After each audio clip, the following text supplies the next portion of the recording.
دنیا میں جتنے انسان ہیں، جہاں بھی رہتے ہیں، جس نسل سے، جس رنگ سے، جس قوم سے ان کا تعلق ہے، ہر شخص کامیابی چاہتا ہے۔ اور دنیا کے تمام انسانوں کا اگر آپ کہیں کہ اس بات پر اتفاق ہے کہ ہر شخص کامیابی چاہتا ہے اور ناکامی سے بچتا ہے، اس میں کوئی شک نہیں۔ یہ وہ فارمولہ ہے کہ اگر کسی کا دل دماغ صحیح طور پر کام کرتا ہو تو وہ قطعاً یہ نہیں کہے گا کہ مجھے ناکامی ملے۔ ہر شخص کامیابی چاہتا ہے، عقل والے، شعور والے، سمجھدار لوگ ناکامی نہیں چاہتے۔ لیکن اس کامیابی اور ناکامی کا جو دار و مدار ہے وہ کس چیز پر ہے؟ انسان کی سوچ مختلف ہے۔ ہر انسان نے اپنی سوچ، اپنی بصیرت اور اپنی سمجھ اور فہم کے مطابق اپنے لیے کامیابی کا ایک راستہ متعین کیا۔ کسی کے ذہن میں یہ کہ دنیا میں کسی کو کوئی منصب مل جائے، کوئی بڑا عہدہ مل جائے تو یہ کامیابی ہے۔ کسی کے ذہن میں یہ ہے کہ کوئی دولت مل جائے تو یہ کامیابی ہے۔ کوئی یہ سوچتا ہے کہ شہرت مل جائے یہ کامیابی ہے۔ یعنی کامیابی اور ناکامی کا جو دار و مدار ہے وہ انسانی سوچوں پر ہے۔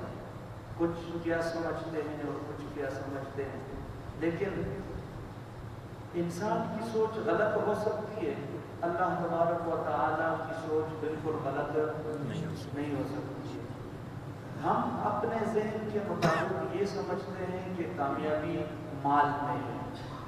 اگر مال میں کامیابی ہوتی تو قارون کامیاب ہوتا، دنیا کے خزانوں کے مالک کامیاب ہوتے۔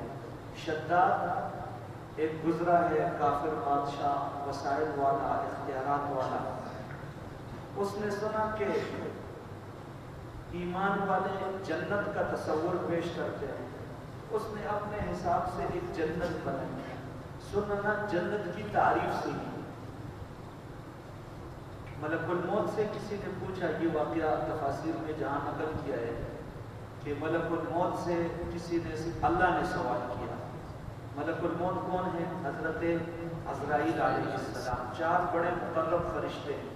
جس طرح انسانوں میں رتبہ ہے، تمام انسانوں میں سب سے زیادہ افضل انبیاء ہیں، اور تمام انبیاء میں 4 بڑے پیغمبر ہیں، اور ان تمام پیغمبروں میں جو سب سے زیادہ عظیم تر پیغمبر ہیں وہ حضور علیہ السلام کی ذات بابرکات ہے۔ اس طرح تمام فرشتوں میں بھی اللہ تبارک و تعالیٰ کے نام مقام کے اعتبار سے رتبے ہیں، تو ان میں سے 4 ایسے مقرب فرشتے ہیں جو تمام فرشتوں کے سردار کہلاتے ہیں، جو فرشتوں میں مقرب کہلاتے ہیں۔ ان میں سے ایک فرشتہ حضرت عزرائیل علیہ السلام، اور ان کا کام یہ ہے کہ وہ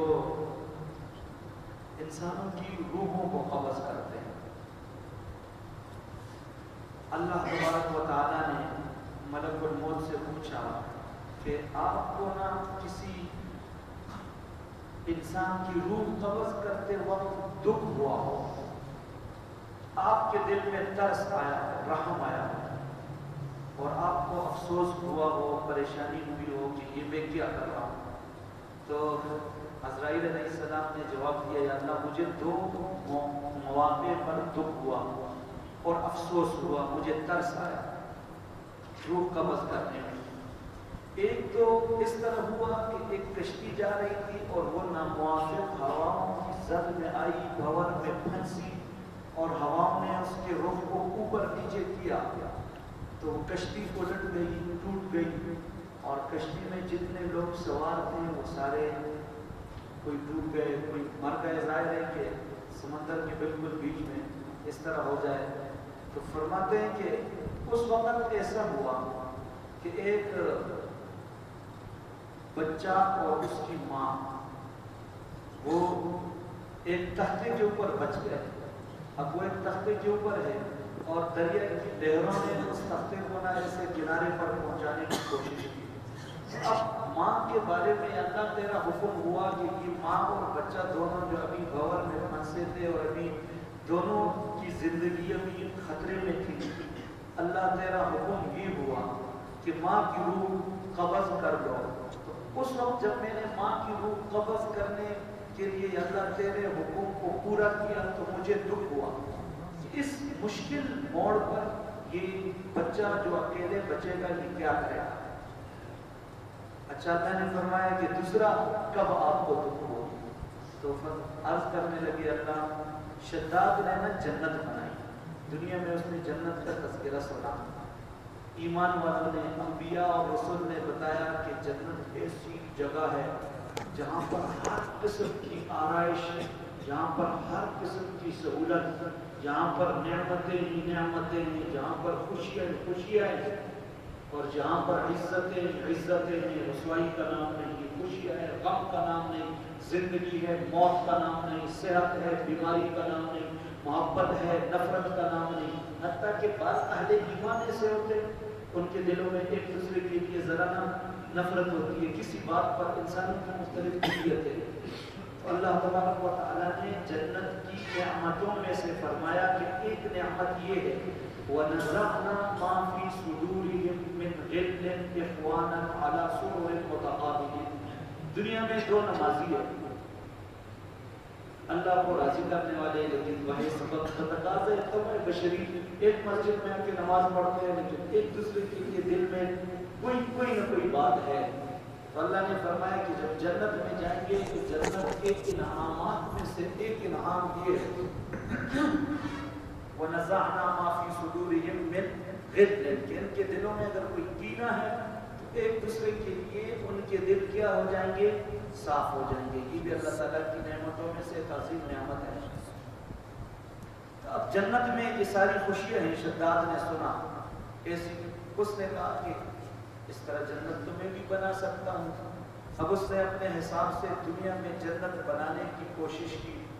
بہت خوبصورت اس کو بنایا، باغات لگائے، حد لگائے، اور اس نے سرسبز و شاداب میدان ادھر تیار کیے، خوبصورت باغیچے تیار کیے، اس میں نہروں کو ایسے بہانے کا انتظام کیا. جنت میں ذکر ہے قرآن کریم میں اللہ تبارک و تعالیٰ فرماتے ہیں مثل الجنت التی وعد المتقون تجری من تحتها الانہار. اس کے نیچے نہریں بہ رہی ہے. یہ شے دنیا میں نہریں تو پانی کی ہے، وہ بھی کبھی پانی کھارا ہے، کبھی میٹھا ہے، کبھی گرم ہے، کبھی موافق ہے، کبھی ناموافق ہے. وہاں کیا ہے؟ نہریں. تو فرمایا کہ شہد کی نہریں، دودھ کی نہریں، شراب کی نہریں، پانی کی نہریں، یہ جنت ہے. اب اس نے تذکرہ سنا. اب یہاں پر وہ شہد، شراب اور دودھ کی نہریں تو نہیں بہا سکتا تھا، لیکن پانی کی نہریں اس نے انتظام کیا. اس میں جنت میں ایسا جو اس نے اپنے حساب سے جنت بنائی، اس میں اس نے پانی کا انتظام کیا، نہریں بہ رہی ہے. جنت تیار ہو گئی. پتہ نہیں اس نے اس پر کتنی محنت کی ہوگی، کتنا سرمایہ لگایا ہوگا، کتنا اس نے اپنی جان اس پر کھپائی ہوگی. اب جنت تیار ہو گئی. گھوڑے پہ یہ سوار ہوا بالکل آخری کہ جب یہ اس کا باغیچہ تیار ہوا، اس باغیچے میں داخل ہونے کے لیے جو یہ اس باغیچے کے دروازے پہ آیا جہاں سے اس نے اندر داخل ہونا تھا، تو ملک الموت کہتے ہیں کہ اللہ اس نے اتنی محنت کی تھی اور ابھی وہ اس اپنی جنت میں داخل ہونا چاہتا تھا. تو اللہ تیرا حکم ہوا کہ ابھی اس کی روح قبض کر دے. کتنی محنت کی اس نے. اللہ تبارک و تعالیٰ نے فرمایا کہ جو آپ کو نا ایک بچے کی ماں کی روح قبض کرنے پر دکھ ہوا، پھر ایک بندے پر دکھ ہوا کہ اس کی روح کیوں قبض کر رہا ہوں. اللہ تعالیٰ نے فرمایا کہ ملک الموت جس بچے کی ماں کی روح قبض کرنے پر آپ کو دکھ ہوا، یہ وہی بچہ ہے جو بعد میں بچا طوفانی بھور سے میں نے اس کو بچایا اور یہ اتنا اس آیا کہ خدائی کا دعویٰ کر کے جنت بنانے لگا. یہ وہی شداد ہے. اللہ تعالیٰ کی حکمت ہے. اب شداد یہ سمجھتا تھا کہ کامیابی کس میں ہے؟ وسائل میں. کامیابی مال اور دولت میں. اور قارون سمجھتا تھا کہ کامیابی اس میں. اللہ تبارک و تعالیٰ نے فرمایا کہ نہیں، کامیابی اس میں نہیں ہے. ایک روایت میں آتا ہے جس کا مفہوم یہ ہے کہ اگر اللہ تعالیٰ کے ہاں دنیا کی کوئی قدر و قیمت ہوتی اور دنیا کی کوئی منزلت ہوتی تو فرمایا کہ اللہ تعالیٰ کسی کافر کو نہ ایک بوند پانی بھی نہ دیتے. اب اللہ کے ہاں دنیا کی قدر نہیں ہے، اس لیے اللہ تعالیٰ نے وہ اپنے دشمنوں کے حوالے کی ہے. اس وجہ سے قدر نہیں ہے. اللہ کے ہاں دنیا کی کوئی اہمیت نہیں ہے. ایک مچھر کے پر کے برابر فرمایا کہ دنیا کی قدر ہوتی، اللہ کافر کو ایک بوند پانی نہ دیتے. جو ان کو مل رہا ہے، جو کھا رہے ہیں، جو پی رہے ہیں، وہ کیا ہے؟ یہ کامیابی نہیں ہے. دنیا نے سوچا کامیابی اس میں ہے کہ منصب مل جائے، بڑے بادشاہ آئے، بڑے بادشاہ دنیا میں بڑے بادشاہ آئے. فرعون آیا اور اس بادشاہی میں اس نے نا اس کا دعویٰ کر دیا، خدائی کا دعویٰ کر دیا.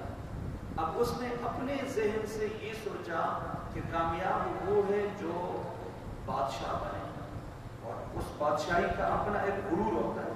ہر شخص نا جس کو کوئی اقتدار ملتا ہے، ایک تو اقتدار کی ہوس ایسی ہے کہ اقتدار کے حصول کے لیے لوگ انسانیت کا خون جو ہے ان پر سفید ہوتا ہے، احترام ختم ہو جاتا ہے. دنیا میں ایسا ہوا ہے کہ باپ نے بیٹے کو اور بیٹے نے باپ کو، بھائی نے بھائی کو اقتدار کے لیے قتل کیا ہے. ایسے واقعات بہت ہیں، 1 2 3 نہیں، بے تحاشا واقعات ایسے. دوسرا یہ کہ اقتدار میں نا ایک غرور ہوتا ہے، اقتدار کا جو نشہ ہوتا ہے اس میں غرور ہوتا ہے. حالانکہ یہ غرور جو ہے نا اللہ تبارک و تعالیٰ دکھاتا ہے کہ اللہ کی ذات ہر چیز پر قادر ہے. دنیا میں قدرت کاملہ اور کلی اختیار کس کا ہے؟ اللہ کا ہے. ایک بادشاہ کا دربار لگا ہوا ہے اور وہ اپنے دربار میں جاہ و جلال کے ساتھ بیٹھا ہوا ہے. ایک مکھی آئی اور اس کی ناک پہ بیٹھی تو اس نے اڑانے کی کوشش کی، پھر بیٹھی. بعض مکھیاں نا بہت ضدی قسم کی ہوتی ہے، انسان اڑاتا ہے پھر آ کے وہ بیٹھتی ہے. اب اس کو نا تھوڑا سا اس پر بادشاہ ہے نا، طاقت کا ایک نشہ ہے، غرور ہے اور اس میں مست ہے. اس نے کہا کہ جی یہ اپنی مجلس میں درباریوں میں بیٹھا ہوا ہے، دربار کے اس کے وزیر مشیر بھی بیٹھے ہیں، بادشاہ کی مجلس جمی ہے. کہنے لگا کہ اللہ تعالیٰ نے اس مکھی کو کیوں پیدا کیا ہے؟ بادشاہوں کی طبیعت ایسی ہوتی ہے کہ جو چیز ناموافق لگے نہ تو بس کہتے ہیں کہ یہ بے فائدہ ہے، اس کی کوئی ضرورت نہیں ہے. مسجد بے فائدہ ہے، مدرسہ بے فائدہ ہے، دین بے فائدہ ہے، غیرت بے فائدہ ہے، دینی حمیت بے فائدہ ہے. یہ بادشاہوں کا مزاج ہے، برا لگتا ہے. اسلام آباد کی دھرتی پہ برقع پہن کر طالبات گزرتی ہے تو بادشاہوں کا مزاج اس کو گوارا نہیں کرتا. کچھ بادشاہ ایسے، کچھ لوگ بھی ایسے. دنیا میں ایک طبقہ ایسا ہے. ابھی ہمارے پی ایم صاحب نے پتہ نہیں کسی موقع پہ بیچارے کی زبان سے کوئی اچھی بات نکلی ہے کہ جی جہاں یہ بے حیائی ہے، فحاشی اور یعنی ہے تو اس میں عورت کے لباس کا بھی دخل ہے. دنیا والوں نے آسمان سر پہ اٹھایا ہے کہ دیکھو جی اس نے عورت کی توہین کر دی. کوئی عورت کی توہین نہیں کی ہے، ایک حقیقت کا اعتراف کیا ہے. لوگ اس طرح، یہ بادشاہوں کا اپنا ایک مزاج ہوتا ہے. لوگ بھی بیچ میں جو درباری ہوتے ہیں، چمچے کٹچے، وہ کسی طرح کردار ادا کرتے ہیں. تو بادشاہ نے کہا کہ اس مکھی کو اللہ تعالیٰ نے کیوں پیدا کیا؟ ظاہر ایک ابو مکھی کا قرآن کریم میں نا اللہ تبارک و تعالیٰ ایک عجیب ایک آیت میں سمجھاتے ہیں. فرمایا یا ایھا الناس ضرب مثل فاستمعوا له ان الذين تدعون من دون الله لن يخلقوا ذبابا ولو اجتمعوا له وإن يسلبهم الذباب شيئا لا يستنقذوه منه ضعف الطالب والمطلوب. اللہ مثال بیان کرتے ہیں اور مثال بیان اس لیے کرتے ہیں کہ مثال سے بہت اچھی طرح سمجھ میں آتی ہے. یا ایھا الناس، قرآن کریم کے سمجھانے کے انداز پہ قرآن خطاب کرتا ہے یا ایھا الناس. قرآن نے یہ نہیں کہا اے مشرق والو، صرف یہ نہیں کہا مغرب والو، صرف یہ نہیں کہا زمین والو، آسمان والو. قرآن کسی مخصوص طبقے سے خطاب نہیں کرتا. قرآن یہ نہیں کہتا ہے اے دیوبندیو، اے بریلویو. قرآن کا حکم سب کے لیے برابر ہے. یا ایھا الناس، اے لوگو، تم مشرق کے رہنے والے ہو یا مغرب کے، شمال کے، جنوب کے، سندھی، پٹھان، بلوچ، پنجابی کی کہانی نہیں، پاکستانی، عرب کی نہیں. ہمارا تو حوصلہ کتنا بڑا نہیں. علامہ اقبال فرمایا کرتے تھے نا، چینو عرب ہمارا ہندوستان. ابھی تو یہ پوزیشن ہے کہ ہماری یہ دھرتی بھی ہماری نہیں، اس پر بھی کسی کا اے وادی اندلس یاد ہے وہ دن بھی تجھ کو تھا تیری ڈالیوں پہ جب آشیاں ہمارا. یہ ایک اسلام کی شوکت ہے، اعزاز ہے، مسلمانوں کی عظمت ہے جس نے بحر و بر پہ حکومت کی ہے. اور یہ ایک مسلمان کی شان ہے. حضرت طارق بن ولید رضی اللہ تعالی رحمت اللہ تعالی علیہ، وہ ایسے خشکی پر کشتیاں دوڑاتے ہیں. کشتی تو پانی پہ چلتی ہے، ایسی کشتی بنائی کہ جو خشکی پہ چلائی. یہ اسلام کا اعزاز ہے، یہ اسلام کی عظمتیں ہیں. اللہ کا قرآن سمجھاتا ہے یا ایھا الناس، اے لوگو. کسی فرقے کی بات نہیں، کسی مخصوص قوم کی بات نہیں. تم مشرق و مغرب کے رہنے والے ہو، شمال و جنوب کے، بادشاہوں کے گدا. یا ایھا الناس، اے لوگو، ضرب مثل، ایک مثال بیان کی گئی ہے. فاستمعوا لہ، ذرا توجہ سے سنو. ان الذین تدعون من دون اللہ لن یخلقوا ذبابا. ایک مطلب آیت کا جو صریح مطلب یہ نا کہ لوگ بتوں کے آگے جا کر نا سجدہ ریز ہو رہے ہیں. اللہ تبارک و تعالیٰ نے مثال سے سمجھایا کہ یہ جو بت کے آگے، معبودان باطلہ کے آگے، غیر اللہ کے آگے، جو بھی اللہ کا غیر ہے جس سے یہ غائبانہ حاجات میں پکارتے ہیں اور یہ سمجھتے ہیں کہ اللہ کے علاوہ وہ غائبانہ حاجات میں ہماری مدد کو پہنچیں گے، تو اللہ نے مثال دی ہے کہ جن کو تم اپنی مدد کے لیے پکارتے ہو ان کی تو کیفیت یہ ہے لن یخلقوا ذبابا، وہ ایک مکھی بھی پیدا. ایک مفہوم اس کا یہ ہے. ایک اس کا عمومی مفہوم آپ یہ سمجھ سکتے ہیں کہ انسان امیدیں لگاتا ہے. اللہ کو نا ایک ایمان والے کی کیا شان ہے. مشکل گھڑی آئی، مصیبت کا موقع آیا، پریشانی میں مبتلا ہو گیا، دل میں پہلی فرصت میں خیال ہی آیا، دل و دماغ نے صدا لگائی کہ پریشان ہونے کی ضرورت نہیں، تیرا اللہ ہے. یہ ہوا تو ایمان کامل ہے. اور اگر دل میں یہ بات آئی کہ مجھ پر مصیبت آئی، اب مصیبت آتے ہی دل میں خیال آیا اللہ کے علاوہ نہ کسی اور کے بارے میں، کوئی افسر میرا تعلق دار ہے، کسی بڑے منصب والے سے میرا تعلق ہے، یہ دل میں آیا تو سمجھے کہ ایمان ناقص ہے. اللہ فرماتے ہیں نا جن سے جو خود محتاج ہیں وہ دوسروں کو کیا دے سکتے ہیں. یہ بات سمجھانے کے لیے اللہ نے بتایا کہ غیر اللہ سے نہ کتنی امید آپ لگاتے ہیں. یا ایھا الناس ضرب مثل فاستمعوا لہ ان الذین تدعون من دون اللہ لن یخلقوا ذبابا. جن سے تم نے امیدیں باندھ رکھی ہے وہ مشکلوں میں ہمارے کام آئیں گے، غائبانہ حاجات میں جن کو پکارتے ہو وہ مدد کو پہنچیں گے. یا اللہ سے، اللہ کو چھوڑ کے غیر کی ذات میں نظر رکھیے. اللہ نے فرمایا لن یخلقوا ذبابا. ان کی ہمت تو یہ ہے، ان کی طاقت کا عالم تو یہ ہے کہ یہ ایک مکھی بھی پیدا نہیں کر سکتے، اور مکھی پیدا کرنا تو دور کی بات ہے. فرمایا وَإِن يَسْلُبْهُمُ الذُّبَابُ شَيْئًا، مکھی اگر ان سے ایک کوئی چیز آ کر اٹھا کے اچک کے بھاگ جاتی ہے. مکھی کیا ہے؟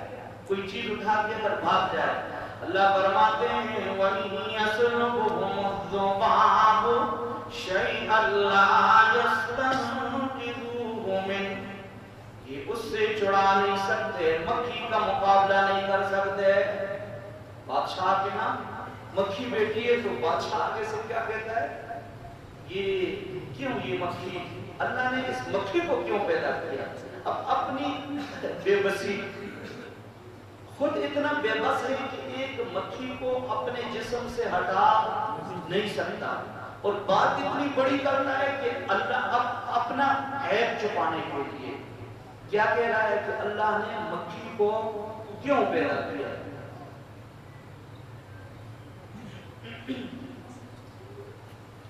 اس دربار میں نہ ہوتے ایک اللہ والے تھے، غیرت والے تھے، ہر ایک نہ اس طرح بزدل نہیں ہوتا ہے.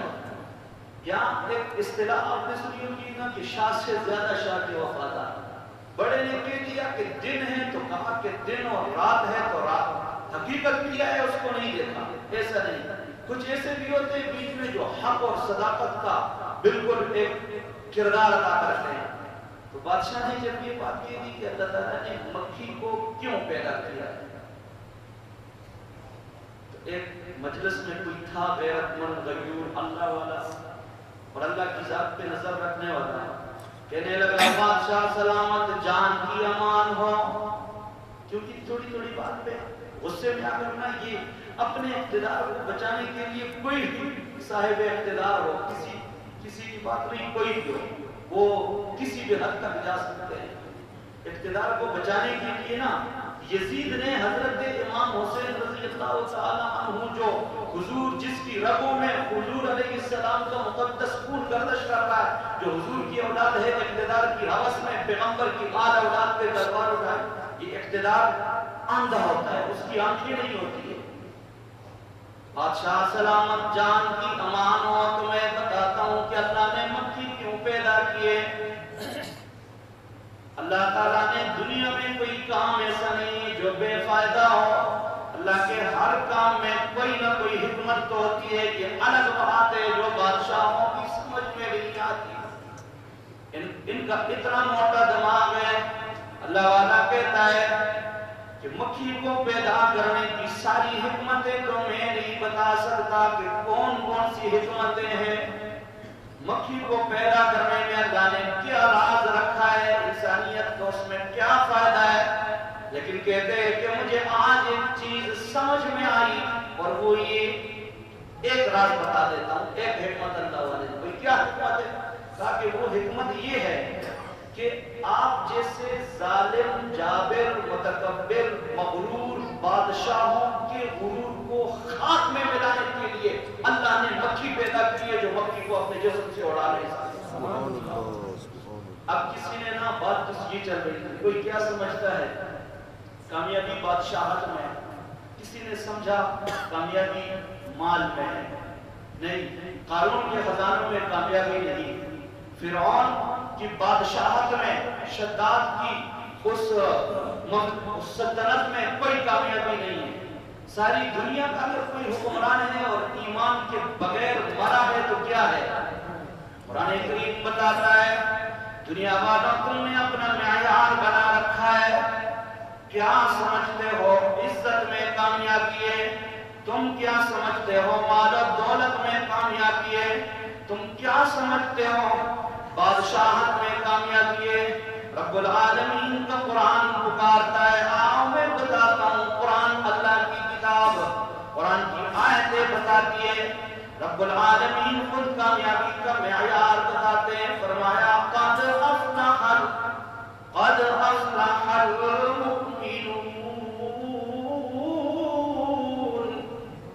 اللہ کا قرآن تو یہ کہتا ہے ایمان والے کامیاب ہے. حضرت حسین کا سر نیزے پہ رکھا ہوا ہے اور یزید تخت اقتدار پہ بیٹھا ہوا ہے، لیکن اللہ کو حاضر ناظر جان کر بتائے کامیاب یزید ہے یا حضرت حسین.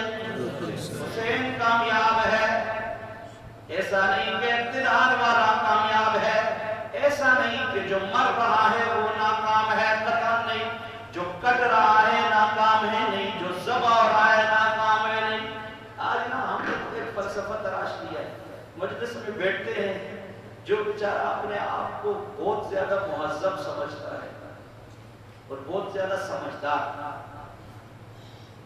اور بہت زیادہ یہ کہ جی میں نے یورپ دیکھا ہے، پھر وہ ایسی مجلس میں نہ جائے، اظہار بھی تو کرنا ہے نا۔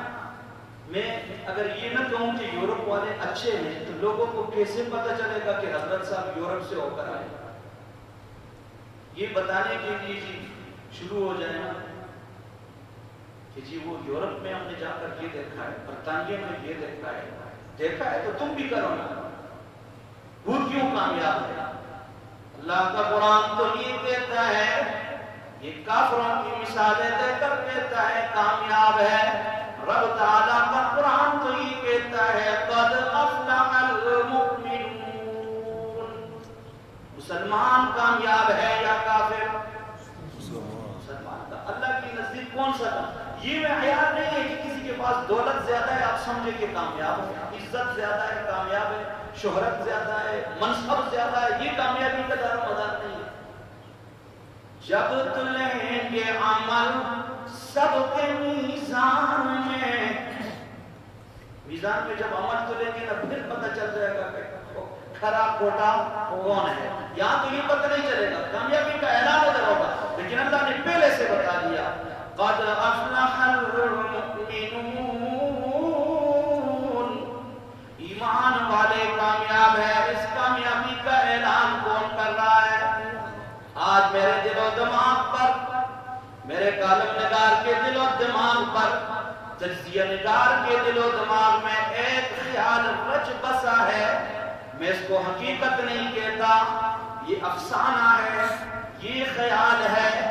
جو لکھتا ہے تو اسلام کے خلاف شروع ہوتا ہے، جو بولتا ہے تو اسلام کے خلاف بولنے لگتا ہے، جو کامیابی کی مثالیں دیتا ہے رب تعالیٰ کا قرآن بتاتا ہے نہیں یہ تیری خام خیالی ہے، یہ افسانہ نگاری ہے، اس جا کا حقیقت سے کوئی تعلق نہیں۔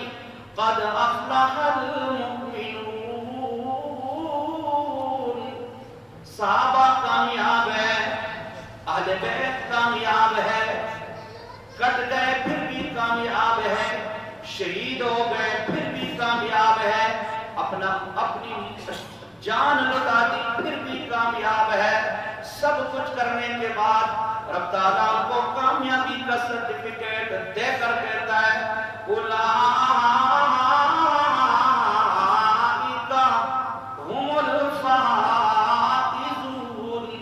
حضرت بلال کو میں دیکھتا ہوں وہ مکے کی تپتی ہوئی صحرا میں، تپتی ہوئی رہت پر حضرت بلال کو تو مار پڑ رہی ہے، چیخ و پکار ہے، ظلم و ستم برداشت کر رہے ہیں۔ دنیا والے دیکھتے ہیں کہ حضرت بلال کو تو مار پڑ رہی ہے، پر اللہ کا قرآن کہتا ہے اولئک هم الفائزون۔ کامیابی کا دار و مدار کیا ہے؟ اللہ کے قرآن نے بتایا قد افلح المؤمنون۔ ایمان والے کامیاب ہے۔ آگے اس کی تشریح کیا کہ الذین هم فی صلاتهم خاشعون۔ یہ پورا ایک عنوان ہے۔